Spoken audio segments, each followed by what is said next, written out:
जातं त्याच्यापेक्षा वेगळी भूमिका घेऊन डॉक्टर बाबासाहेब आंबेडकरांनी आपल्या देशामध्ये हे आरक्षणाचं तत्व लागू केलेलं आहे। पण डॉक्टर बाबासाहेब आंबेडकरांचा हा सिद्धांतच सध्या उद्ध्वस्त करण्याचं प्रकरण या देशामध्ये 2008 पासून सुरू झालेलं आहे। या अनुषंगाने या आता जे काही घटना या देशामध्ये घडत आहेत किंवा महाराष्ट्रामध्ये घडत आहेत त्याचा इतिहास खूप मोठा आहे। त्या दिवशी मी तो मांडलेला होता, मी आता तो मांडणार नाही। पण आता इथून पुढे आपली भूमिका काय असेल या अनुषंगाने जे निवेदन आपल्या सगळ्यांसमोर सादर करायचं आहे त्या निवेदनाच्या बाबतीमध्ये मी फक्त बोलणार आहे। खरं तर डॉक्टर बाबासाहेब आंबेडकरांच्या अनुयायांनी आतापर्यंत कुठल्याही एखाद्या समुदायाच्या विरोधामध्ये कधीही भूमिका घेतलेली नाही आणि इथून पुढेही हा समुदाय कधीही कुठल्याही व्यक्तीच्या किंवा कुठल्याही समुदायाच्या विरोधामध्ये भूमिका घेणार नाही। हा प्रश्न 59 जातीमधला प्रश्न आहे आणि ह्या 59 जातींना एकत्र कसं बांधून ठेवायचं एवढाच प्रश्न आजच्या बैठकीमध्ये देखील आहे आणि भविष्यामध्ये देखील आपल्या समोर राहील। याच्यामध्ये अनेक लोकांना या समूहामध्ये विभागणी करायची आहे, त्यांना तोडायचं आहे, फोडायचं आहे आणि त्यांचं राज्य इथं चालवायचं आहे। आणि त्याच्यामुळे आपण सगळ्यांनी म्हणजे जेवढे काही 59 जाती आहेत त्या सगळ्या जातींनी एक सावध पवित्रा घेऊन इथून पुढची पावलं उचलली पाहिजेत आणि हे जे वर्गीकरणामध्ये जी काही फूट पाडली जाणार आहे की हे वर्गीकरण रोखलं पाहिजे या अनुषंगाने आपल्या भूमिका घेणं गरजेचं आहे। आणि म्हणून आज जे काही मी आपल्यासमोर काही महत्त्वाचे मुद्दे मांडतो आहे ते मुद्दे असे आहेत की महाराष्ट्र शासनाने जे अनुसूचित जाती आरक्षणाच्या संदर्भात नेमलेल्या अनंत बदल समितीचा जो अहवाल आहे या अनंत बदल समितीवरती समुदायाचे गंभीर आक्षेप आहेत। सामाजिक न्यायाच्या दृष्टिकोनातून आवश्यक मांडणी करण्यासाठी आपण सगळेजण इथे उपस्थित झालेलो आहोत। सर्वप्रथम मी आपल्या सगळ्यांना पुन्हा एकदा सांगू इच्छितो की हा समाज किंवा आम्ही कोणत्याही समाजाच्या विरोधात नाही। आम्ही सामाजिक न्याय, संविधानिक मूल्य, समता, बंधुता आणि अनुसूचित जातीतील सर्व घटक जातींना न्याय मिळावा या भूमिकेवरती ठाम आहोत। एका समाजाला न्याय देत असताना इतर कुठल्याही घटकावरती अन्याय होणार नाही याची दक्षता सरकारने घेतली पाहिजे आणि आम्ही देखील घेतली पाहिजे। या अनुषंगाने काही महत्त्वाचे मुद्दे मी आपल्यासमोर सादर करणार आहे। जो अहवाल अनंत बदल समितीचा आपल्यासमोर आला तो अहवाल मुख्यतः क्रांतीवीर लहुजी साळवे मातंग समाज अभ्यास आयोगाने 2008 मध्ये जे 2 अहवाल सरकारकडे सादर केलेले होते त्या अहवालाच्या अनुषंगाने ही समिती स्थापन करण्यात आलेली होती। खरं तर समिती त्यावेळेस एकच स्थापन करण्यात आलेली होती 2003 मध्ये। 2003 मध्ये स्थापन केलेल्या समितीने 2008 मध्ये 2 अहवाल सादर केले। खरं तर या समितीकडून एकच अहवाल येणं अपेक्षित होतं पण समितीमध्ये फूट पडली आणि समितीमध्ये फूट पडून उपाध्यक्ष आणि सदस्य यांच्या सहीने एक अहवाल सादर झाला सरकारला आणि दुसरा अहवाल अध्यक्ष आणि सहसचिव यांच्या सहीने सादर झाला। त्याच्यामुळे मुळातच इथे 2 वर्ग पडलेले होते या आयोगामध्ये आणि दोन्ही वर्गांच्या शिफारशी या वेगवेगळ्या होत्या आणि त्याच्यावरती बरीच प्रक्रिया झाली आणि यातल्या बऱ्याचशा शिफारशी नाकारण्यात आल्या।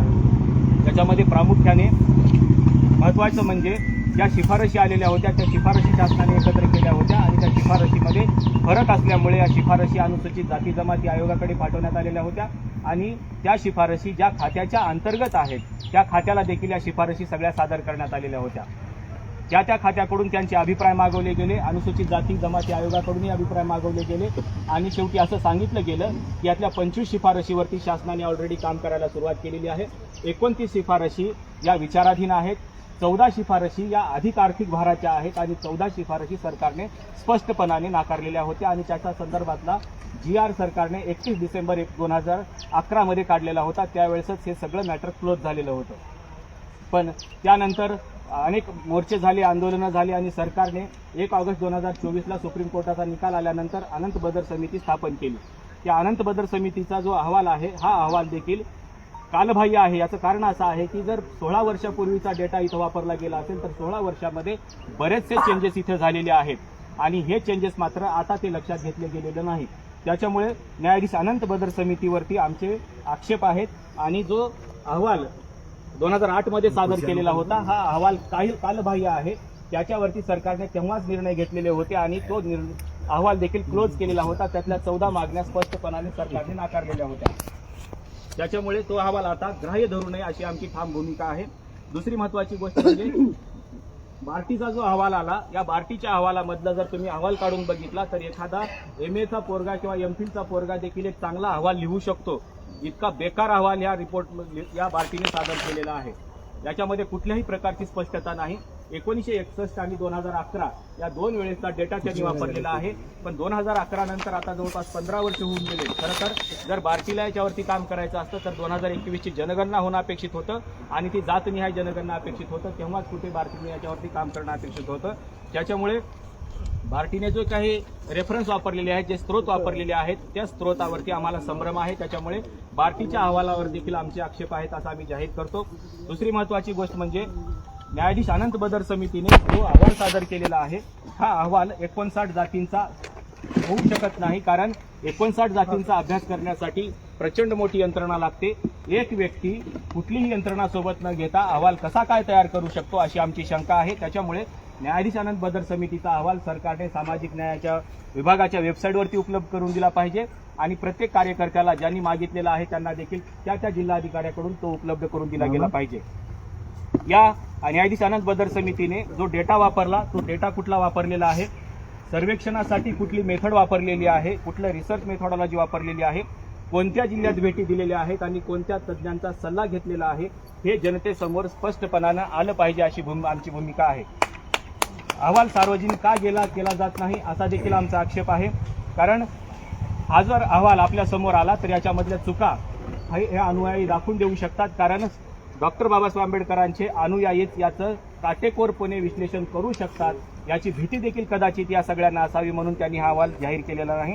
आणि म्हणून आमची मागणी आहे की न्यायाधीश अनंत बदर समितीचा संपूर्ण अहवाल जाहीर करावा, त्यावरील स्पष्ट डेटा, संदर्भ आणि कार्यपद्धती सार्वजनिक करावी आणि त्यावर जनतेकडून हरकती व सूचना मागवाव्यात आणि त्याच्यासाठी बराचसा वेळ म्हणजे किमान आम्हाला 2 महिन्याचा वेळ तो अहवाल वाचून त्याचे अनालिसिस करण्यासाठी दिला गेला पाहिजे.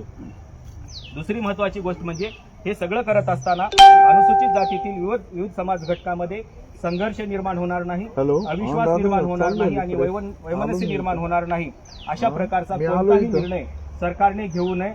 आरक्षणाचा प्रश्न हा सामाजिक न्यायाचा प्रश्न आहे, तो संघर्षाचा प्रश्न अजिबात नाही अशी आमची भूमिका आहे.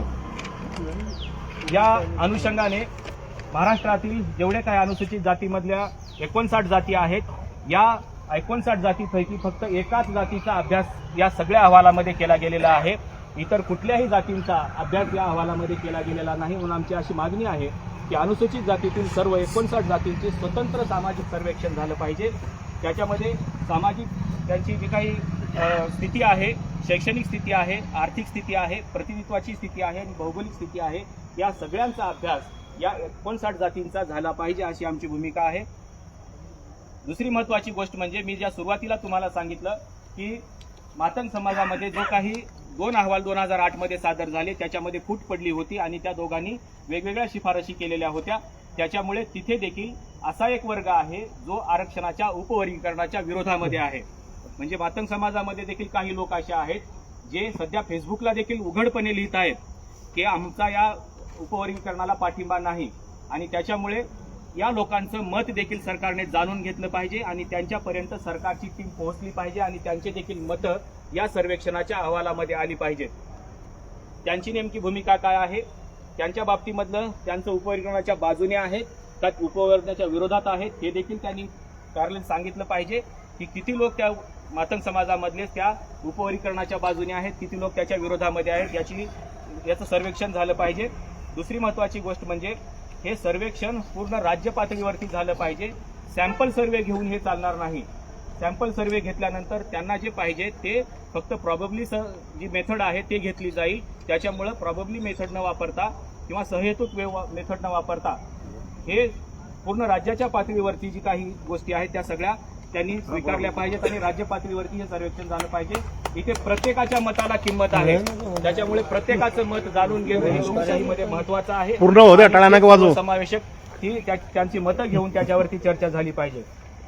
सगळ्यात महत्वाची गोष्ट म्हणजे 2011 नंतर 2021 मध्ये जातीनिहाय जनगणना होणं अपेक्षित होतं, पण ही जनगणनाच झालेली नाही. त्याच्यामुळे जुना डेटा वापरून अशा प्रकारची कुठलीही नवी योजना लागू करता येत नाही.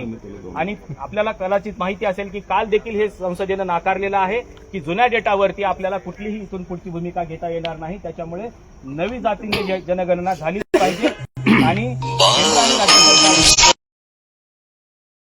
नैतिक पद्धतीने केलेला अभ्यास असला पाहिजे. काही न्याय निकषाच्या आधारावरती हे सगळे निर्णय घेणं गरजेचं आहे. असे मनमानी निर्णय घेऊन चालत नाहीत.